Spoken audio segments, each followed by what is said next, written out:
Welcome to another episode of EMA Cloud Rants, this time with our special guest, Ajay Gulati, and as always with our vExpert, Jens Soeldner. The topic today is private cloud. And EMA research showed that a lot of on-premise private cloud projects have failed. They have failed for two major reasons based on our research data. Reason number one is developers and APIs. The developers just love the Amazon API and that's what they want. If that's not what you're going to give them, they're not all that interested in your private cloud. And if the developers are not interested, the business units are going somewhere else. Then none of the traditional on-premise vendor could really deliver an experience where you could operate your private cloud in an efficient manner. You know, we know all of those OpenStack guys. It was always a little bit too much involved, a little bit too difficult to get this done. And so at the end of the day, VMware is really synonymous to private cloud. And Jens, your firm has done a lot of consulting and training projects around private cloud. What is your experience? You know the pain of the customers, right?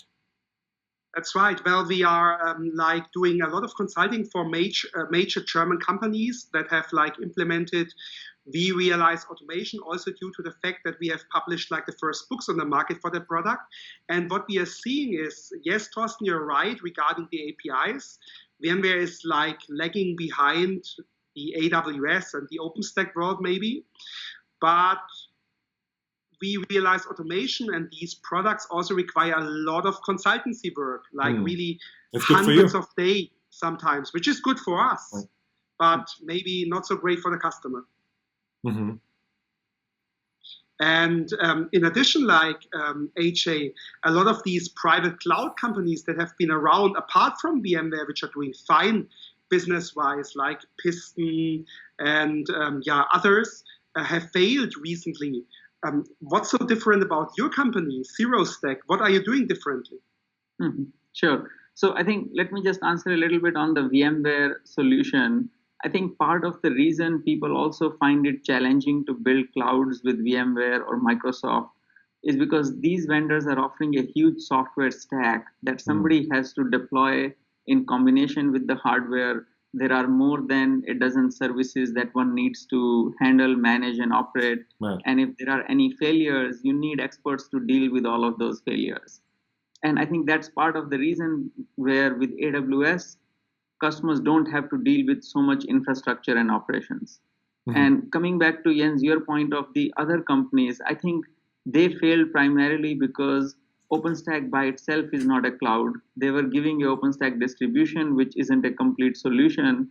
And OpenStack was also a little bit too early when they started. Now, what is ZeroStack doing different is essentially we are the first private cloud company that gives a private cloud to enterprises that they don't have to manage and operate. And we have this two-part solution where you have something that you install on-prem. Once you rack and stack it, you can consume it through our SaaS portal. So it looks and feels like AWS to the developers, and the IT doesn't have to deal with all the management complexity. So the 10x cost savings that you advertise are really OpEx savings because you have that SaaS appliance in the cloud and the servers are really all cattle. Yes, absolutely. So let me give you some example of operations that the admins don't have to do with ZeroStack. Mm-hmm. First of all, when you rack and stack a ZeroStack box, you don't have to install any software on it. So the admin is never installing any software. Second, if there is any failure, for example, a service fails, a software fail, or hardware failure, we have a control plane that runs across this cluster and it would automatically bring it up.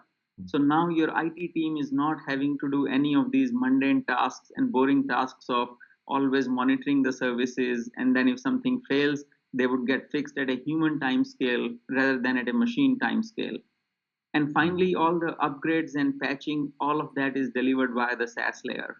So you don't have to worry about doing a lot of manual patching and upgrade as well. So you guys have really created a software-defined private cloud, which is designed to put Jens's consulting firm out of business. So that's exactly what we want, right? The operation cost going down. So thank you, AJ. This was another episode of EMA Cloud Rants.